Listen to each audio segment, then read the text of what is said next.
I'm going to be talking today about Chinese monkey worship, which seems to be particularly popular here in Fuzhou. Chinese monkey worship has a long and somewhat complex history. Although much of its current form takes inspiration from the novel Journey to the West, which I'll discuss later, its origins are much older. In fact, records suggest that Fuzhou had a temple for monkey worship as far back as the Song dynasty, some 300 to 600 years before the publication of Journey to the West. Monkey worship likely evolved over many hundreds of years from ancient Chinese mythology. Monkeys were sometimes thought to possess magical capabilities, in particular, the ability to shapeshift and take on human form. There are many stories about monkeys changing themselves into humans in order to trick young women and men into sleeping with them.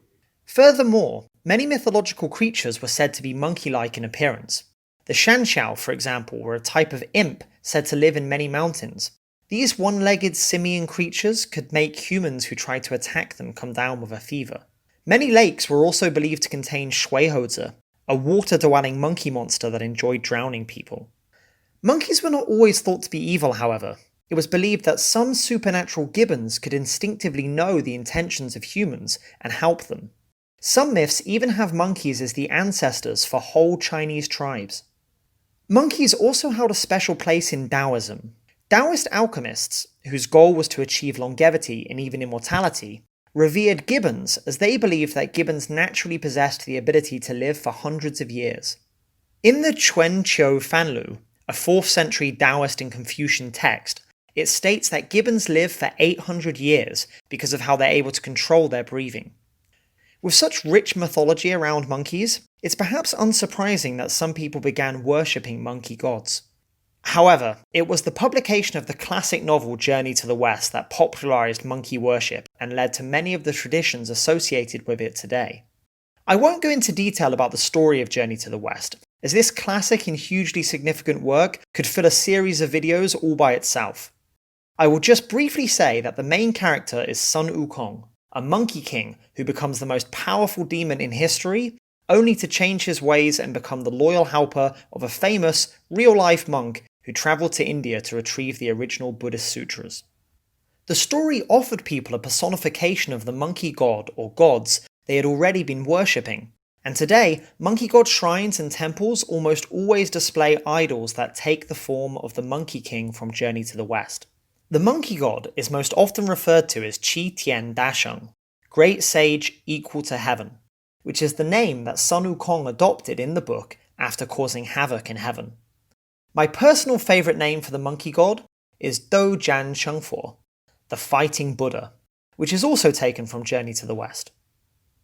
The monkey god is a protector god, who's believed to be able to give blessings and good luck to his devotees. His followers make offerings to him as a sign of devotion and to ask for help overcoming problems. Offerings to the monkey god must be vegetarian, and fruit seems to be his favourite.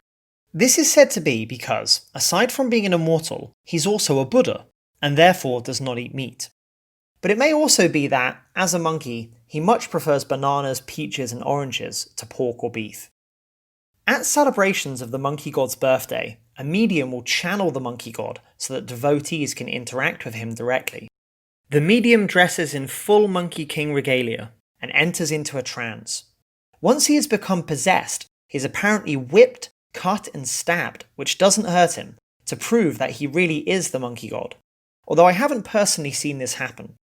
Once everyone is satisfied that the medium has been truly possessed, he begins making blessings and hearing prayers. Undoubtedly, the monkey god's popularity can be attributed in large part to the enduring legacy of the Monkey King character in Journey to the West. However, I think there's more to it than that. Unlike most gods, the monkey god is thought of as being playful, creative, and even rebellious. Perhaps this is what helps to make him so appealing. He represents the chaos and spontaneity that we all need in our lives to stop things becoming too rigid and inflexible. The yin needed to balance the yang in order to keep life fun and interesting. Whatever the reason, the monkey god is loved by many, and is one of the most popular folk religious deities here in Fuzhou. It's estimated that today there are between 700 and 800 temples dedicated to him, and if small shrines are included, that number may run into the thousands.